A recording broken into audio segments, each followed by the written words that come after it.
सबके बीच आपको बता दें कि सोने की रामचरितमानस के गायब होने को लेकर जो सवाल उठ रहे थे उसके बीच श्री राम जन्मभूमि तीर्थ क्षेत्र ट्रस्ट की ओर से इसकी तस्वीर जारी की गई है। ट्रस्ट ने साफ किया है कि स्वर्ण जड़ित रामचरितमानस राम मंदिर में पूरी तरह सुरक्षित है। दरअसल पूर्व केंद्रीय गृह सचिव एस लक्ष्मी नारायणन ने दावा किया था कि उनके परिवार ने राम मंदिर को दान की गई करीब 5 करोड़ रुपए की सोने से मढ़ी रामचरितमानस दिखाई नहीं दे रही है। इसके बाद इसको लेकर चर्चाएं तेज हो गई थी। बताया जाता है कि ये विशेष रामचरितमानस लगभग 147 किलो वजनी है, जिसके पन्नों पर 24 कैरेट सोने की परत चढ़ाई गई है और इसे एस लक्ष्मी नारायणन और उनकी पत्नी ने राम मंदिर को भेंट किया था।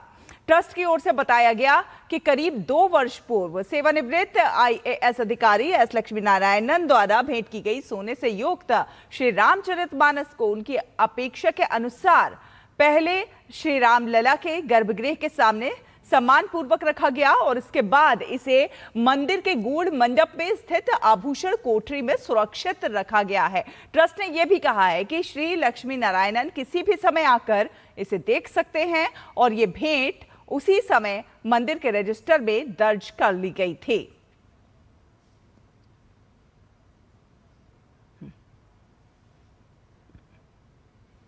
तो स्वर्ण जड़ित रामचरितमानस सुरक्षित है। विकास सिंह अयोध्या से हमारे संवाददाता हमारे साथ जुड़ रहे हैं। विकास, आज 3 बजे जो बैठक होनी है उसे लेकर सभी की निगाहें लगातार बनी हुई हैं कि क्या कुछ इस बैठक से निकलकर आता है, क्या कुछ मुद्दे उसमें छाए रहने वाले हैं। लेकिन आप अयोध्या में हैं, आप जरा बताइए कि इस समय वहां का माहौल कैसा है।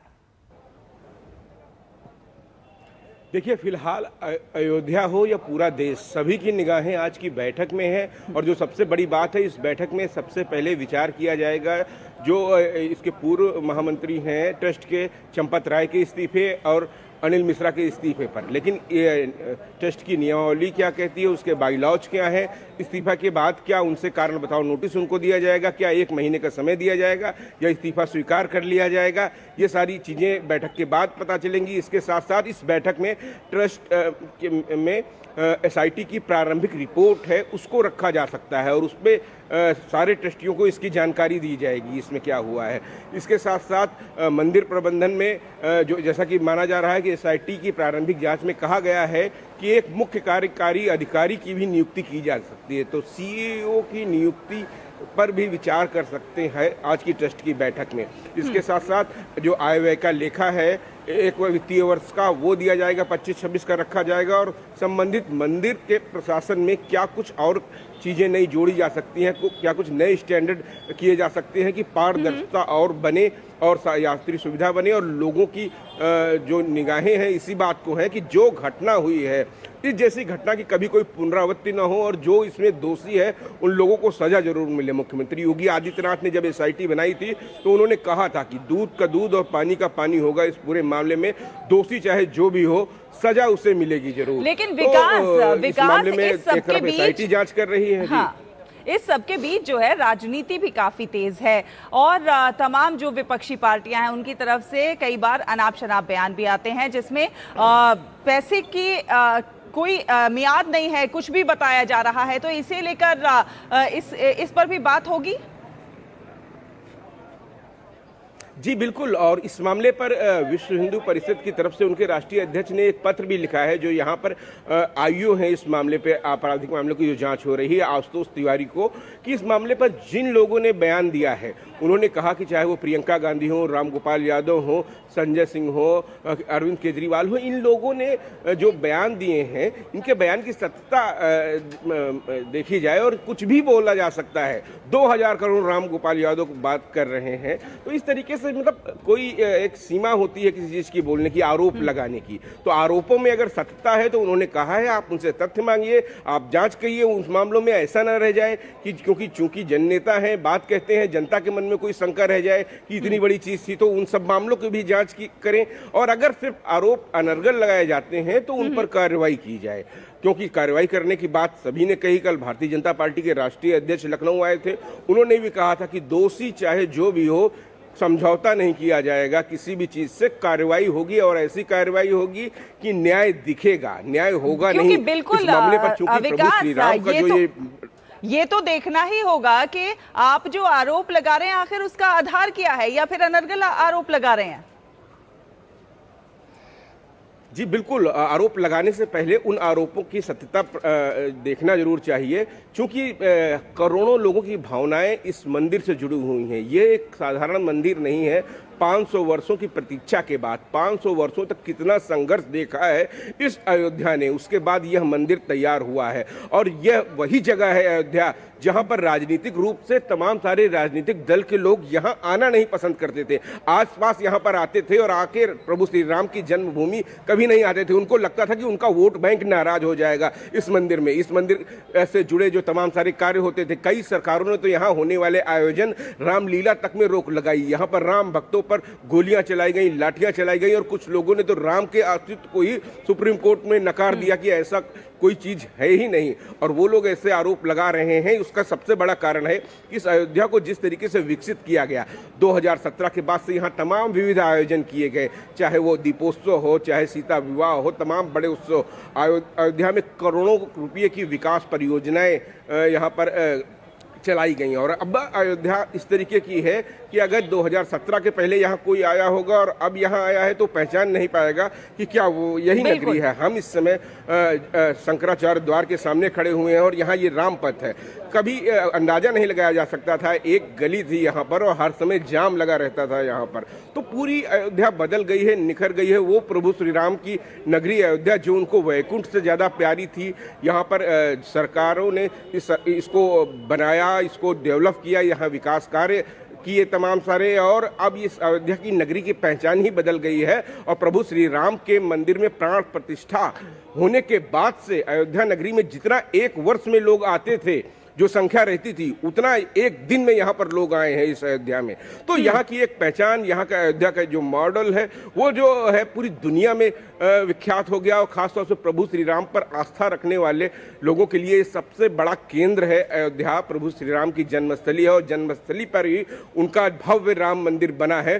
तो सबसे बड़ा कहें कि धर्म और आध्यात्म का केंद्र अयोध्या बना, और इसको बनाने में तमाम सारे लोगों ने बड़ा प्रयास किया, संघर्ष किया, 500 साल तक संघर्ष किया। और ऐसे में अगर कोई ऐसी घटना कुछ चंद लोगों ने की है, जिन लोगों ने लापरवाही की है, जिन लोगों ने उसको अगर लापरवाही करके नजरअंदाज किया है, तो उन सभी लोगों पर कार्रवाई होगी। 8 आरोपी तो पकड़े गए हैं, उनसे पूछताछ भी की गई है।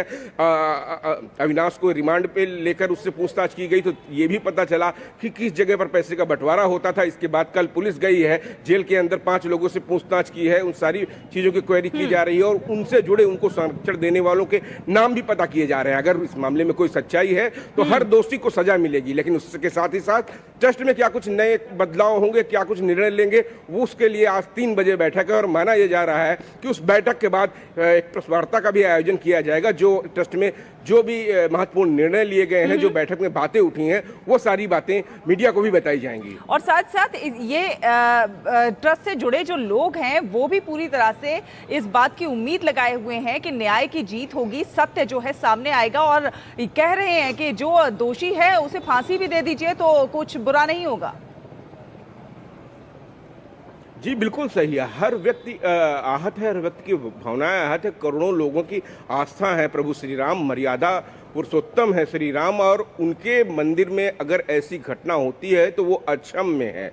दोष ऐसा हो, एक कार्रवाई ऐसी होती है कि कार्रवाई किसी घटना पे होती है, लेकिन इस पर ऐसी कार्रवाई होगी जो मिसाल बनेगी, जो न्याय दिखेगी इस घटना में। तो इस कार्रवाई की बात कही जा रही है सरकार की तरफ से, और SIT हो या अयोध्या पुलिस हो, दोनों इस मामले पर लगातार अपनी अपनी जांच कर रही हैं और जल्द ही इन सभी लोगों को सजा दिलाई जाएगी। लोगों की मांग है कि इस मामले को फास्ट ट्रैक कोर्ट में भी सुना जाए, ताकि जल्दी निस्तारण हो सके इस मामले का, दोषियों को जल्दी सजा मिले। लेकिन वहीं ट्रस्ट में अगर कुछ बदलाव के संकेत होंगे तो वो आज इसमें मिलेंगे, क्योंकि इस्तीफे के बाद जो ट्रस्ट की नियमावली है, जो बाइलॉज है, उसके अनुसार जो दोनों लोगों ने इस्तीफा दिया है उनसे उसका कारण पूछा जाएगा। जवाब के लिए क्या 1 माह का उनको समय दिया जाएगा या इस्तीफे स्वीकार कर लिए जाएंगे। चंपत राय महासचिव पद से इस्तीफा देते हैं तो क्या वो ट्रस्टी बने रहेंगे या ट्रस्टी पद से भी इस्तीफा उनका स्वीकार कर लिया जाएगा। ये तमाम सारी चीजें जो है बैठक के बाद क्लियर होंगी, जो बताई जाएंगी। और साथ साथ क्या कुछ ऐसे नियम भी तैयार किए जाएंगे ताकि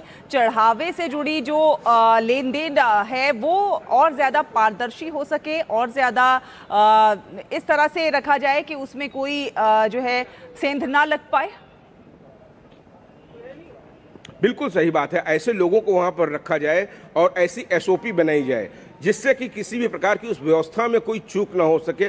उस पर भी इस ट्रस्ट की बैठक में विचार किया जाएगा और वो व्यवस्था भी आगे चलकर लागू की जाएगी। हालांकि इस घटना के बाद वहां पर जो गणना से जुड़े तमाम कर्मी थे उनका बदलाव किया गया है, लेकिन उसमें क्या कुछ और बदलाव किया जा सकता है? जो बैंक कर्मी है, आउटसोर्सिंग के लोग उसमें लगाए जा सकते हैं कि नहीं लगाए जा सकते हैं? उनका पहनावा क्या होगा? जो कि जैसा कि सूत्रों के हवाले से पूछताछ में आ रहा है कि जो लोग वहां से पैसे लेकर जाते थे अपने मोजे में छुपाए रहते थे, कोई व्यक्ति जो सीसीटीवी लगे रहते थे उसके पीछे खड़ा हो जाता था कि आगे की चीजें नजर ना आए। उसके बाद कुछ सीसीटीवी के फुटेज डिलीट किए गए। माना यह जा रहा है पुलिस ने शायद कुछ रिकवरी की है, जो सीसीटीवी के फुटेज डिलीट किए गए थे उनको वापस उनकी रिकवरी हुई है। तो इन सारी चीजों पर सुरक्षा के और मानक कैसे किए जाएं कि उस व्यवस्था को सेंध लगाया ही ना जा सके, इस पर विचार किया जाएगा, क्योंकि भविष्य में कभी ऐसी घटना की पुनरावृत्ति करने की कोई सोच ना सके। तो ऐसा है कि स्टैंडर्ड बनाया जाएगा, उस पर ट्रस्ट अपनी सहमति दे सकता है, विचार करेगा। इस बैठक में अत्यंत ही महत्वपूर्ण है ये बैठक। तो बिल्कुल सभी की निगाहें बनी हुई हैं आज 3 बजे होने वाली इस महत्वपूर्ण बैठक पर।